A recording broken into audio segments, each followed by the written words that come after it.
Here are my Sephora sale picks for cheeks. So I have blush, bronzer, and highlighter. Let's start with what's on my cheeks now, and we have to talk about the Rhode Cream blushes because they're in the Sephora sale for the first time. Rhode Piggy is probably one of my most worn blushes of all time. This is a very classic cream formula. It's super blendable, it's a little bit dewy, it doesn't completely set down on the skin. There's a little bit of glow left behind, but it is so stunning and such an easy formula to work with. These are my most worn shades. I have Piggy, Sleepy Girl, Toasted Teddy, and Jam, which is a beautiful bright berry. For a hybrid creme to powder formula, the new Glossier Cloud Paint Plush blushes are really unique. They have a very squishy, cushiony feel. They blend out like a powder and they give you the most beautiful, diffused, airbrushed application. And my two favorite shades are Gale for a very desaturated beige peach, and then Billow for a bright pop of pastel pink. I know it looks scary in the pan, but it actually blends out to a really beautiful, fresh pink on the cheek. And if you're a classic powder blush person, the CL Flush and Protect is really, really stunning. It's very finely milled, mostly matte, but when you blend it out, you do get a bit of slightly pearly radiance that comes through. This is the shade Chill, and I think you can see this also blends out to a beautiful, soft matte finish. I also love the shade Cozy for a no blush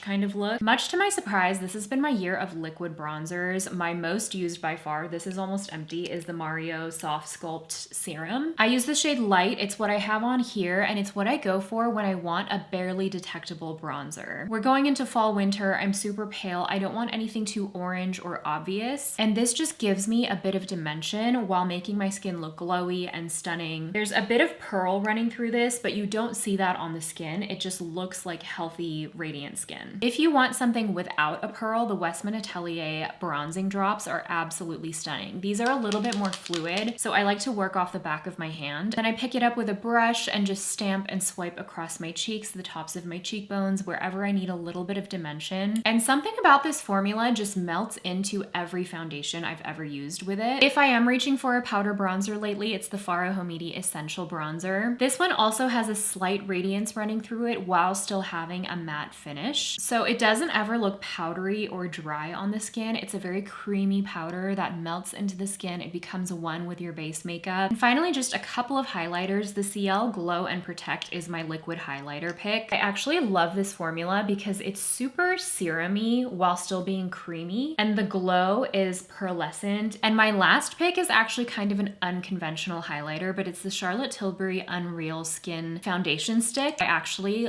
really like it as a highlighter because it gives you some coverage across the tops of the cheeks while still giving you the most stunning glow. It's just enough to make your skin look really good.